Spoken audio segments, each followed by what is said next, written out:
Last but not least, where do we go from here? So it's definitely safe to say that we all need to do a better job at vetting candidates.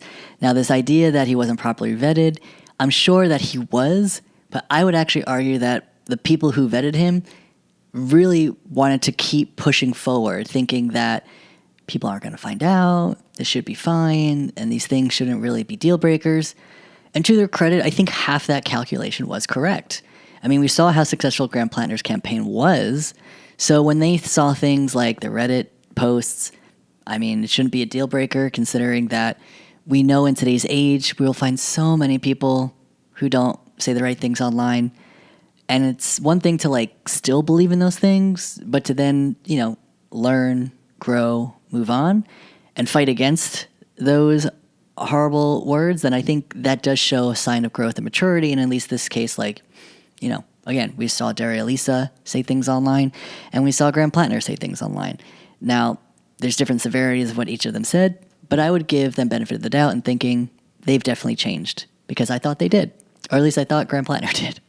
And then in terms of, let's say the tattoo where this was on his chest, and Graham Platner's tattoo he had gotten like one night out drunk with friends, and apparently it was a symbol related to Nazism. And while that iconography wasn't clearly apparent to many people, apparently he was a history buff, so there is some idea that he would know what that is. But also you can be the most knowledgeable expert in things but not know everything. And the idea that, let's say I'm an expert in politics, I would not know everything about politics. It's just, that to me seems like a plausible thing where if you're out, inebriated with friends, you get a tattoo. That seems plausible. Again, I don't think he got it because he is a white supremacist. I think he got it from being, immature and frankly not very smart. But at the end of the day, right, when you see the Nazi tattoo and you see the Reddit posts, it does call into question moral character, right? So I think in that regard, I believe the people on his campaign who saw those things, I think 2 people on his campaign originally dropped out because of that, because they knew better. But the rest of them, they stayed, they said, let's move forward. We can't keep trying to get the perfect candidate if they say the wrong thing once or do the wrong thing in their lives. And I think it's a matter of how do you grapple with these kind of immaterial things, right? Like a tattoo and Reddit posts, very different than someone actively campaigning as a Nazi or working in the White House as one, like Stephen Miller. Very different things. So in that regard, I felt more comfortable in a sense, realizing that the two are not the same. Someone in the White House actively causing harm versus someone who made past decisions that I don't agree with. Very different things. But also on top of that, I would even share that while this last set of allegations with sexual assault, deal breaker, no thank you, we're done, game over, curtains down, that is what we can say is the nail in the coffin, because we do not need to have someone with that kind of baggage, let alone mirroring what Ken Paxton in Texas has done, what President Trump has done, even the tattoo that Pete Hegseth has done, right? Because now Pete Hegseth is currently the Secretary of War, and we see how he's using his position with his own tattoo to go after people who are not white, whereas I don't think Graham Platner had any intentions to do the same thing. But it does show how the Democrats need to just be as very opposite or just very different from Republicans in the Trump administration or the Epstein class, billionaire class, because that type of behavior, those actions, unforgivable, inexcusable, cannot be a part of the same party. So with that, we now need to just ask those tough questions early on. And I think the public needs to ask, because as much as the campaign wants to put forward their best foot with a great candidate, we should not be finding this out after he wins the nomination. This should have been done before he actually filed paperwork to run for office. And here we are. One last thing I'll share is that while so many of us wanted to look past the tattoo or the Reddit posts and really put our hope in someone we believed in, I don't think that was the wrong thing to do. Part of our politics as a progressive movement, leading with compassion, should be about trying to find forgiveness in people, trying to understand them. One thing that the left has failed at is persuasion. The left does not do a good job persuading people to come into our movement. We do a good job mobilizing, getting people who think and feel the same way to come out and vote. But that's tribalism. One of my critiques of the left, which is evident in this case here, shows that while we would have to do the work to get more people of like-minded, like us, to come out and vote, doesn't expand the electorate. Think about all of the comments that have probably been made online against Trump supporters. Trump had won in part because he was an anti-establishment candidate.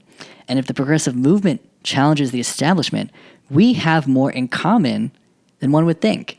Now, it doesn't mean that, progressives are Trump supporters, but it does show that we are looking to challenge the government because we are not getting the material change in our lives that they all promise. So if we're going to demand better, then why don't we join forces across some issues that we can agree on? It's not partisan to say that we want safety in our community. It's not partisan to say that, we should have cleaner streets, safer streets, that we should say have better air quality. It's not partisan to say that I want to protect my family. It's not partisan to say that we need a better immigration system. Now, of course, the difference there being the vision, but these are commonalities that we can work with. And I think that's part of what the left got wrong here, where I will not apologize for believing that Graham Platner wanted to do better despite his Nazi tattoo and despite his Reddit posts, that I believed he changed. If my heart allows me to open up to someone and really feel that they are doing the right, righting those wrongs, and moving forward in a way that I believe, that they are on the path to redemption, I will forgive them. I won't forget it, but I will forgive them because that is how we grow our movement and we show that we are looking to build bridges. So when folks say in this discourse, the signs were there, the red flags between the tattoo and the Reddit posts, Andrew Cuomo didn't have Reddit posts or a tattoo. Bill Clinton didn't have Reddit posts or a tattoo. President Trump didn't have Reddit posts or a tattoo. Eric Swalwell didn't have posts or a tattoo. My point here is that while we want to say these were red flags, these are negative stereotypes, right? So if we're just going to use these stereotypes and label people, we are doing a disservice to build the bridges that we need to get people into our movement. Think about all the conversations of people who are Trump supporters who were just called racist, sexist, homophobic for years and years and years. The left had done that. Liberals have done that. So the idea that now we are just going to label anyone we don't like because of their behavior, well, where is the bridge to build to say, we don't like your past behavior, but here's why I want to work with you to build a better future for all of us. Those conversations have been missing the entire time. So for folks to say, the red flags were there, I disagree with that. I truly believe that Graham Platner wanted to change, and I believe that we need to be forgiving, because if we do not, if we keep shutting people out of our movement, right? They do things that are inappropriate, things we don't like, things that we don't agree with, or things that we wouldn't do. We will have no one left but ourselves. And that is not democracy. Democracy is built when we include everyone. Majority rules. So until we build a majority, we will not be gaining the power and the influence, especially the left and progressives, need to win. Now that we've done very successfully, progressives and the left and democratic socialists, as evidenced in Washington, D.C., electing the mayor and progressive city council members, in New York City, electing more folks to the state legislature and the state senate, and even in Colorado, such as Malat Quiros, we have shown that the left is building power by building bridges. Now, I think when it comes to, future candidates, we need to get these candidates solidly vetted. And I mean, anyone who runs as a Democrat. You're going to have moderates who have inappropriate behavior. You're going to have progressives in inappropriate behavior. But it's going to be a matter of who has the cleanest record that we can trust. Because at this point, Graham Platner didn't have a clean record, but we can't trust him. And we also need to really be cautious about who we have leading, whether it's organizing, whether it's rising up in rank in different organizations or groups. this is how we're going to separate those who have actions like Graham Platner and those who do not. But again, we're going to have to be forgiving if we're going to grow the movement, but we're also going to have to be clear-eyed on who we want leading. That's the difference. We can have more voters and people we can organize alongside, volunteer to build our strength, but it's the cleanest ones, the ones with the least amount of baggage, who can rise to the top. So I think that is how we'll have to move forward. Connect with more everyday people, but elevate and amplify the leaders who live up to the values they hold. And that's our show. Thank you so much for watching our episode, and you can find it on Apple Podcasts, Spotify, and YouTube. Just make sure to subscribe. Or you can follow along on Instagram and TikTok. I use the same handle for both, so you can follow along at NSFD_pod.